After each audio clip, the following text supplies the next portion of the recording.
Jhajhar live में। और मैं हूं पुखराज सिंह। और जैसा कि आपने टाइटल के माध्यम से ये बात को समझ लिया होगा कि किस प्रकार से आज हमारी पुरानी संसद भवन में आखिरी जो संसद, इस विषय पर आज हम आपसे बात करने जा रहे हैं। नेटवर्क का इश्यू लगातार बना हुआ है, लेकिन मेरी कोशिश है कि मैं आपसे इस विषय पर बात कर सकूं। जैसा कि आप जानते हैं कि 100 चूहे खाकर बिल्ली चली हज को, ये जो मैंने टाइटल दिया है, ये क्यों दिया है आपके पास मैं ये रखना चाहूँगा कि जिस प्रकार से अगर हम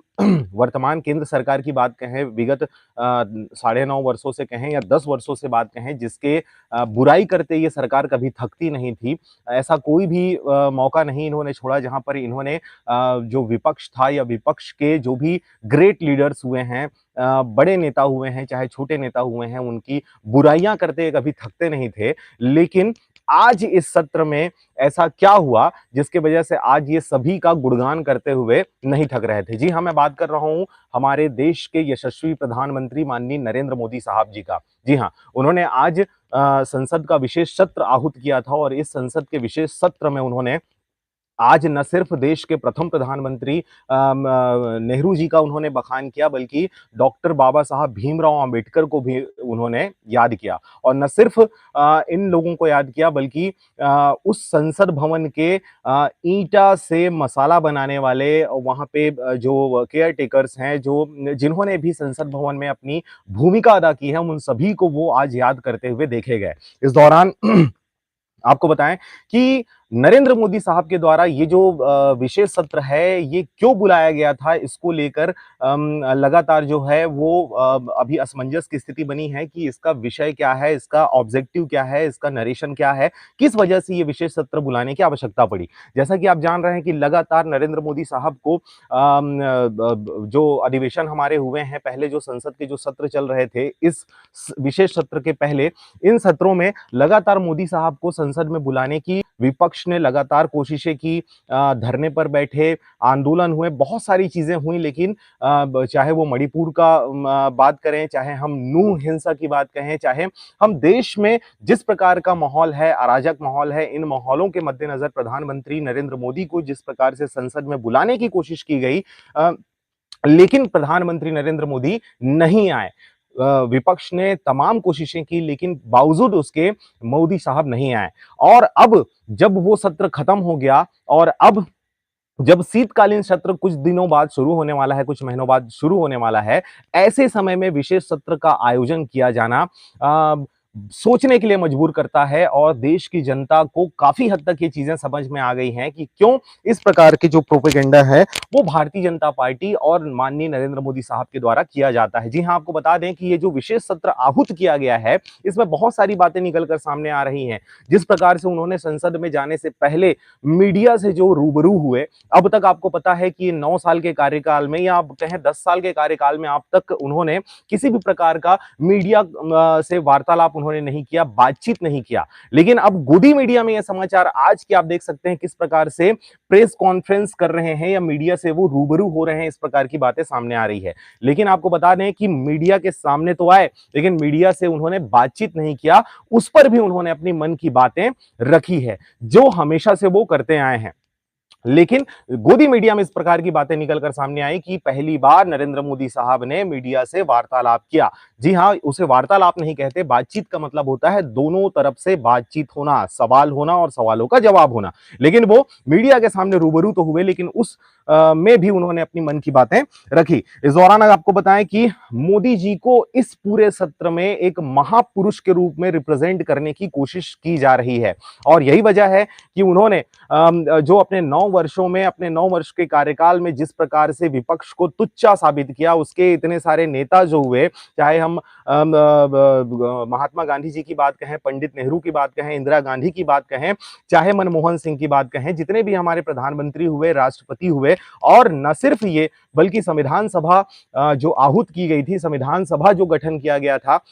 जिन्होंने संविधान की रचना की, जिन्होंने देश की एक परिकल्पना साधा और उसकी रूपरेखा तैयार की, ऐसे लोगों को भी इन पक्षों के द्वारा लगातार गालियां दी जाती रही। इनको जो सम्मान दिया जाना था, वो सम्मान सभी को नहीं मिल पाया। ऐसे सत्र में विशेष सत्र आहूत कर कर ऐसे लोगों के बारे में अच्छी-अच्छी बातें किया जाना, निसंदेह आम जनता में ये मैसेज जाता है कि किस प्रकार से देखिए मोदी जी जो हैं वो लिबरल हैं, किस प्रकार से आम जनता के हितैषी हैं, किस प्रकार से सबका वो सम्मान करते हैं। देखिए उन्होंने किस प्रकार से छोटे से लेके बड़े लोगों की बातें उन्होंने कही। ये बात को ही साबित करने के लिए इस विशेष सत्र को आयोजित किया गया है। जिस प्रकार से आप समझ सकते हैं कि अभी विधानसभा चुनाव है और विधानसभा चुनाव के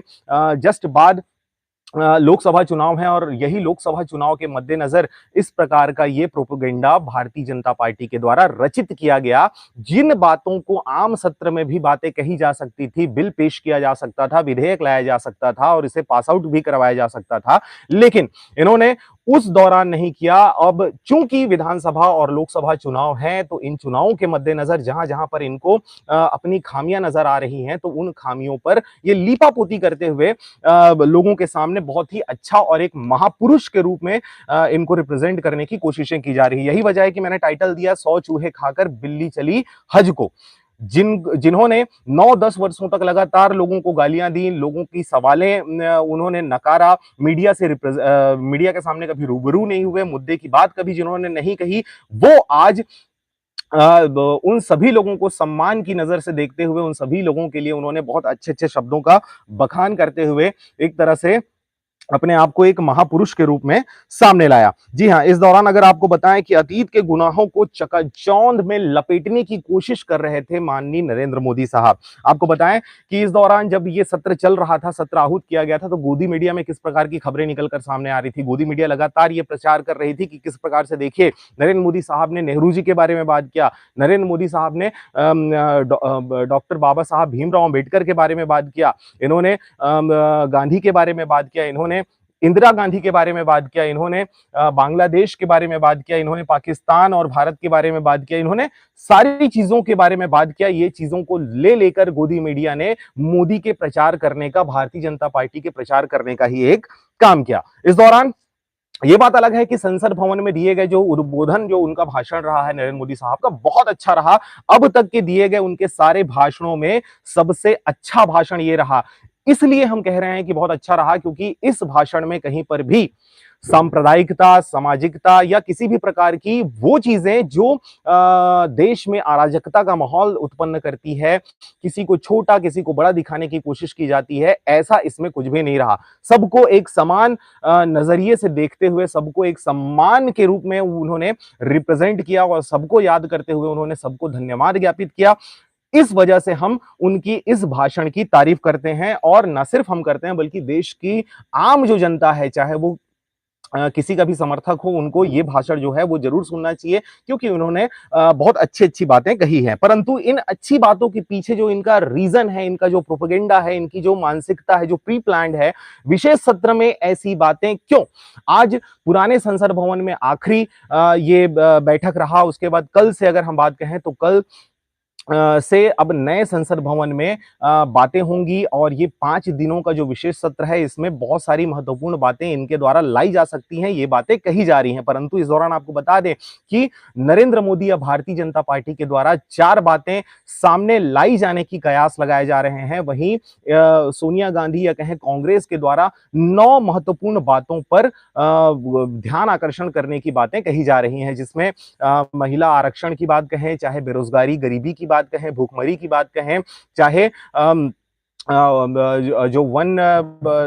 एक देश एक चुनाव जो है वो कॉन्सेप्ट की बात कहें, चाहे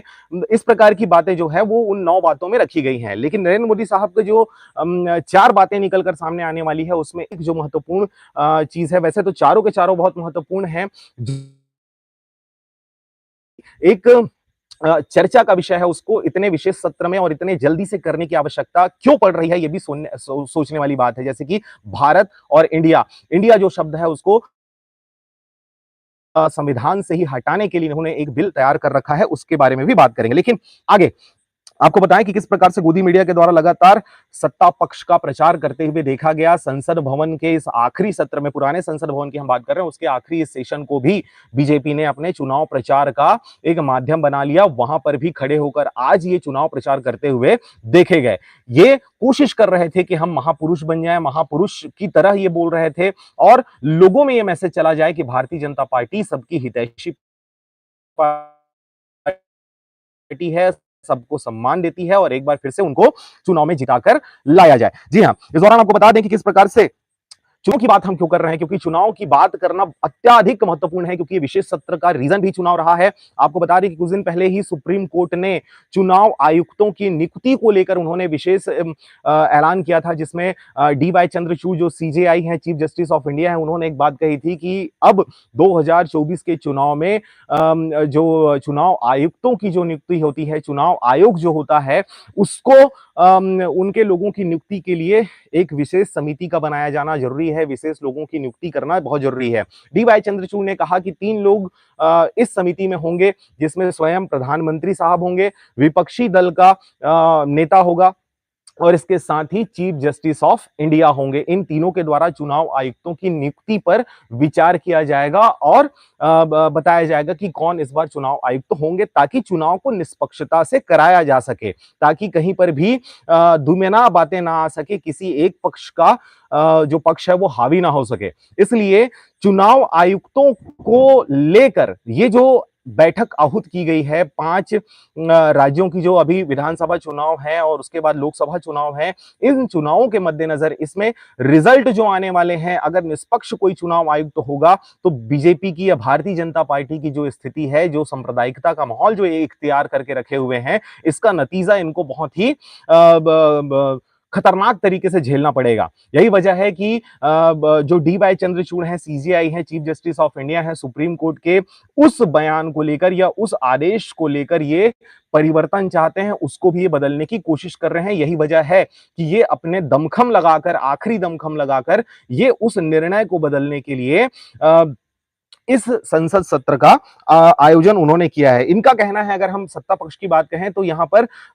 जो 3 लोगों की जो टीम बनाई जा रही है, उसमें विपक्ष तो होगा, प्रधानमंत्री साहब भी होंगे, लेकिन जो चीफ जस्टिस ऑफ इंडिया है वो नहीं होने चाहिए, उसके जगह में होना चाहिए कोई भी एक कैबिनेट मंत्री। और वो कैबिनेट मंत्री की बात कह रहे हैं, मतलब ये भी सत्ता पक्ष के ही होंगे। यही वजह है कि जब ये दो एक तरफ की बात कहेंगे और विपक्ष अपनी बात रखेगा, तो जीत जो होगी वो सत्ता पक्ष की ही होगी। इसी उद्देश्य को लेकर, इसी नरेशन को लेकर ये जो संसद सत्र है, विशेष संसद सत्र है, इसको आहूत किया गया है। इस दौरान आपको बताएं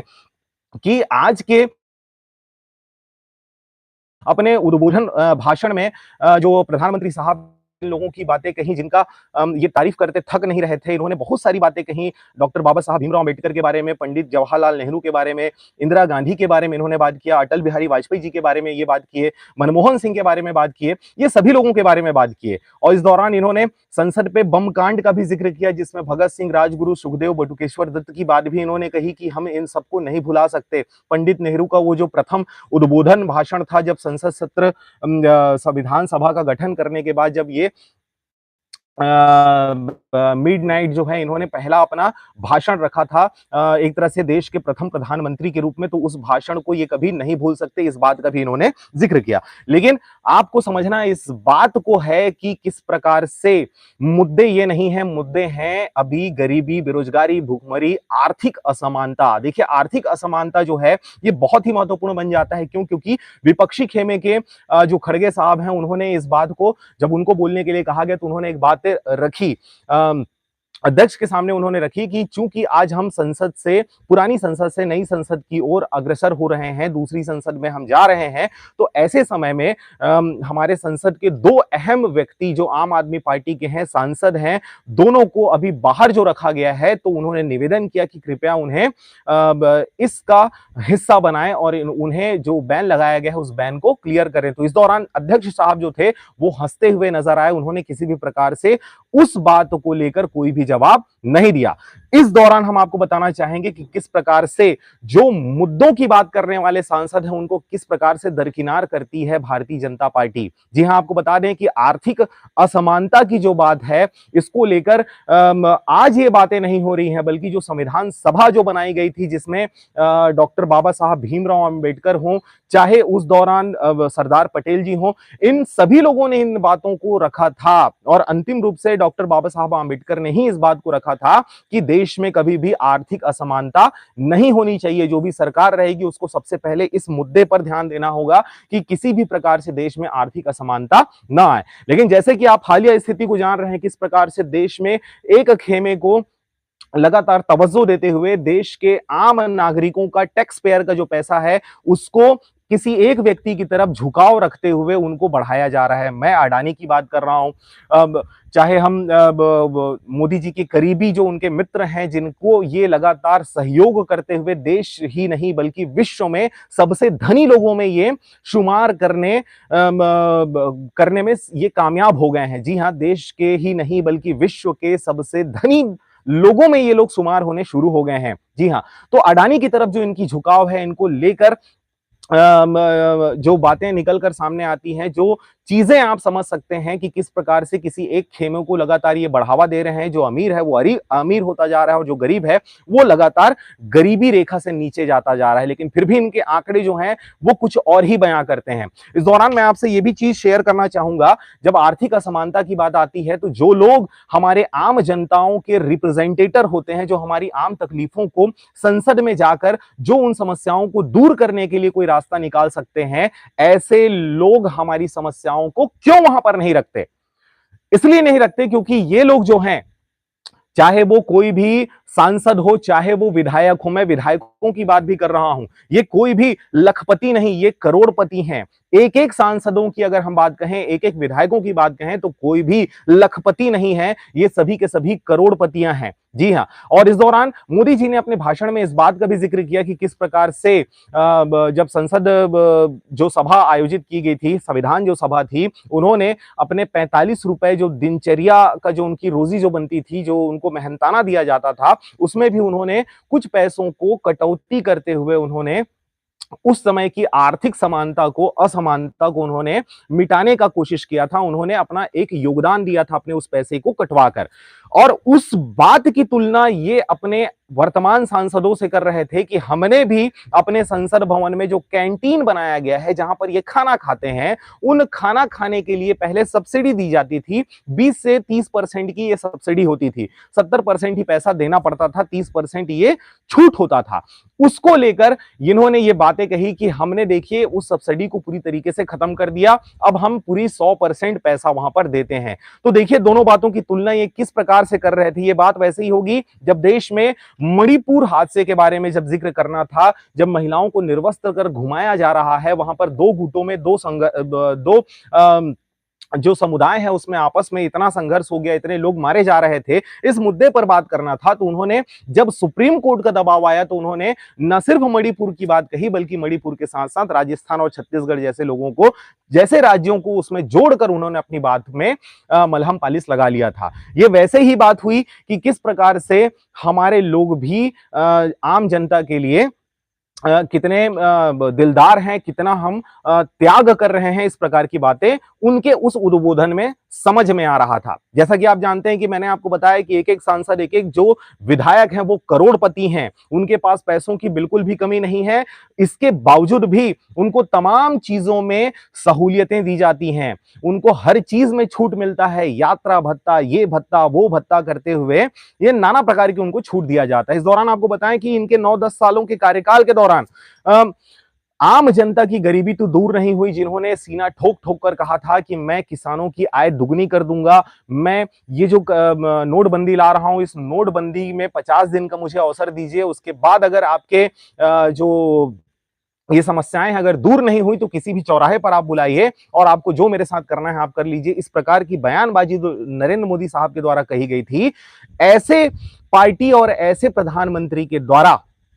इस प्रकार की बातों को कहा जाना कि हम लोगों के कितने हितैषी हैं, हमने अपने कैंटीन में अब 100% पैसा देना शुरू कर दिया है, बजाय इसके कि जब ये प्राइवेट जेट में सफर करते हैं, लाखों-लाखों की ये जैकेट पहनते हैं और जब देखो तब ये रहीसी और कैमरा के लिए ये काम करते हैं और हर समय 24 घंटे काम करने की बातें कहते हैं, 18-18 घंटे काम करने की बातें कहते हैं। नरेंद्र मोदी साहब इतने समय काम करते हैं, लेकिन ये काम क्या करते हैं? केवल और केवल चुनाव प्रचार, कैमरा के लिए काम करते हैं। अपनी जो पर्सनालिटी है, अपनी जो रहीसी है, उसको दिखाने के लिए लगातार ये काम करते हैं। ये बात किसी से छुपा नहीं है, सब जानते हैं, लेकिन कहने से कतराते हैं। कहते हैं कि ये पहली पार्टी थोड़ी है, इससे पहले भी जो पार्टियों ने शासन किया है, उन सबके द्वारा भी इसी प्रकार का प्रोपेगेंडा फैलाया जाता था। बहरहाल, तो मैंने आपको बताया किस प्रकार से संसद में करोड़पति बैठते हैं। यही वजह है कि आम जनता की जो तकलीफें हैं, आम जनता जो भूखमरी से पीड़ित है, जो गरीबी से पीड़ित है, जिनके पास आर्थिक तंगी है, तो ऐसे मुद्दे वो क्यों लाने वाले हैं? जब टमाटर के रेट आपके 200-300 रुपए बढ़ जाते हैं, प्याज के रेट बढ़ जाते हैं, अचानक से पेट्रोल डीजल के रेट बढ़ जाते हैं, आपके खाने के तेल बढ़ जाते हैं, गैस के रसोई के जो गैस होते हैं उसके दाम बढ़ जाते हैं, तो ऐसे लोगों को इन समस्याओं से कोई भी मतलब नहीं होता। क्यों? क्योंकि ये करोड़पति हैं और इनको हर चीज में छूट दिया जाता है। इस दौरान आपको बताएं कि इन्होंने संसद भवन में भाषण से पहले संसद के बाहर इन्होंने मीडिया के सामने रिप्रेजेंट हुए और मीडिया से इन्होंने अपनी मन की बातें कही। इस दौरान इन्होंने अपने उद्बोधन को शुरू किया कि रोने की जरूरत नहीं है। जी हां, रुदाली की बात इन्होंने कही। देश की एक एक जनता जानती है, देश का हर नागरिक जानता है कि किस प्रकार से जब जब ये अपने मुद्दों पर फंसते हुए नजर आते हैं, जब जब इनको अपनी उंगली सीधी करनी पड़ती है, तब तब ये आखिरी पैतरा अपनाते हैं रोने का। जी हां, चाहे वो नोटबंदी का मामला हो, चाहे वो कोरोना का मामला हो, चाहे वो हर वो मुद्दा हो जिस मुद्दे पर ये कुछ नहीं बोल सकते और कुछ नहीं किए होते हैं, तो उस पर ये पर्दा डालने के लिए रोने का नाटक करते हैं। और आज भी इन्होंने बहुत ही इमोशनल होते हुए पुराने संसद भवन से नए संसद भवन में जाने की बातें अपने उस संसद में दिए गए भाषण में इन्होंने रखी और पूरे इमोशन से उन्होंने इन बातों को सामने रखा। इस दौरान आपको मैंने बार बार बताया कि अतीत के गुनाहों पर पर्दा डालने के लिए ये चकाचौंध दिखाकर किस प्रकार से लोगों को लपेटे में लेने की कोशिश भारतीय जनता पार्टी और नरेंद्र मोदी के द्वारा करी जाती है। जी हां, मैंने आपको सुप्रीम कोर्ट की बातें भी बताई। क्यों ये जो 5 दिवसीय है विशेष सत्र ये आहूत किया जा रहा है, इस बारे में भी हमने आपसे चर्चा किया। ये जो विशेष सत्र जो आहूत की जा रही है, इसके पीछे केवल और केवल अभी चुनावी प्रोपेगेंडा है। चुनाव में निष्पक्षता को हटाने के लिए, निष्पक्षता ना रहे और सिर्फ सत्ता को फेवर लेने के लिए इन्होंने जो 3 लोगों की टीम की बातें कही गई हैं सुप्रीम कोर्ट के द्वारा, सीजेआई के द्वारा, उस बात को कटाक्ष करने के लिए, सुप्रीम कोर्ट के उस फैसले के अगेंस्ट में निर्णय लेने के लिए इन्होंने इस विशेष सत्र को आहूत किया है। और आप देख लीजिएगा कि कल के सत्र में, परसों के सत्र में, अभी 4 दिन के सत्र बचे हुए हैं। इन 4 दिन के सत्र में किस प्रकार से इस चुनाव आयोग के बारे में इनके द्वारा बिल लाया जाएगा, विधेयक लाया जाएगा और इस बारे में बात किया जाएगा और सुप्रीम कोर्ट के उस फैसले को या उस बातों को अगेंस्ट में फैसला लेते हुए अपने फेवर में करने की कोशिश किस प्रकार से की जाएगी। बहरहाल, आज के लिए बस इतना ही। आप देख रहे थे आरजे रमझाझर, मैं हूं पुखराज सिंह। मेरी इन बातों से आप कितना वाकिफ हैं, कितने आप इस बात का समर्थन